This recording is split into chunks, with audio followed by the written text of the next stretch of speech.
Bodies, bodies. The beach was crowded. Marcella had not expected all these people everywhere. She had forgotten it was Saturday, forgotten even that it was June. Today, after Anthony's phone call, she had come here gulping for broad sky, a long horizon, a vast and indifferent emptiness. But instead, the beach was alive with babies crying and children running and their parents yelling or laughing or just watching, with that look of contentment she faintly remembered from a long time ago.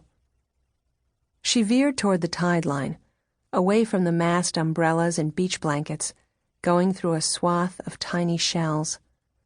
They crunched beneath her feet, but she did not alter her path. Anthony had said, "I've got some news." His voice had been odd, solicitous and pained at the same time, and when he had said it, news, her throat had caught, and she had thought again that she hated the phone. "Tony has gotten a job," he said. "At the Cape, where he and Tony were, and she was not. A babysitting job." "Babysitting? Ahora Antonia?"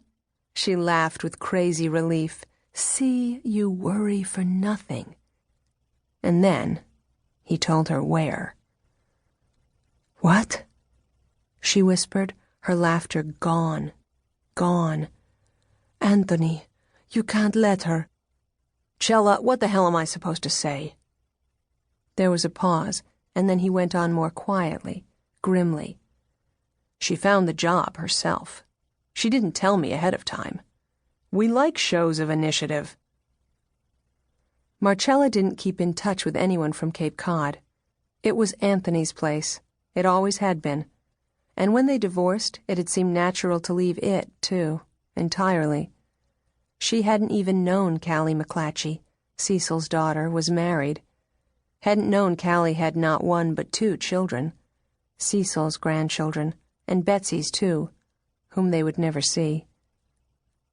Anthony said, "The McClatchey girl does need someone to help her, I suppose." "Stop it, please." "I'm sorry," he had said. "I'm sorry." And she had known he was. He was not a consciously cruel man. She walked on, mechanically down the beach. The shells were still crumbling beneath her feet. Why was it satisfying to be destructive? She resisted the impulse to stop, squat down, examine the wreckage her bare feet had wrought. Here on her beach, only a few hours from the Cape, in Connecticut. She had come to this little town blindly after the divorce.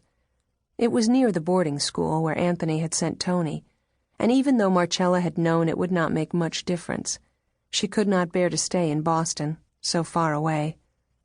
Now Tony was in college, but Marcella was still here, and she still could walk this beach and most days have no one recognize her. Even with all these people, she could be alone. She had not asked Anthony when Tony's job was starting. Already, even without details, her brain was barreling ahead, painting its pictures. It could be that right now, Tony was holding the baby. A tiny girl, Anthony had said.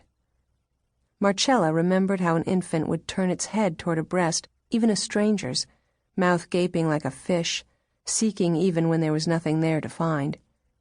She wondered how Tony would deal with that, and felt a brief smile on her face like sun. Tony would just hand the baby over, as quickly as she could, velocemente, to Callie McClatchey, to Cecil's daughter. She looked like him, blonde and blue-eyed, with an open, oval face. The brother was dark, favored Betsy. Marcella remembered him, too, quite clearly. She couldn't think why. Did the baby perhaps take after him?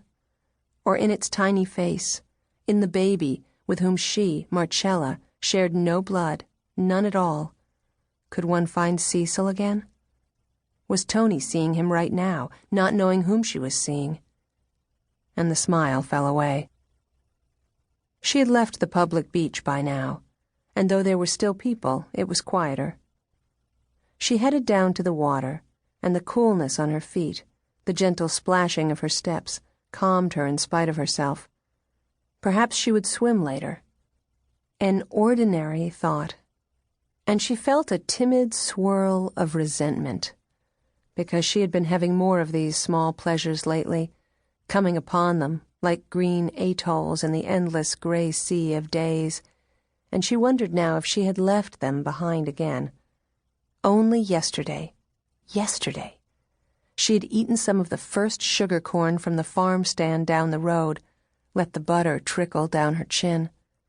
Then she had devoured a whole pint of local strawberries, and for the first time in a long while had felt the small thrill that comes from being alone and doing what one pleases.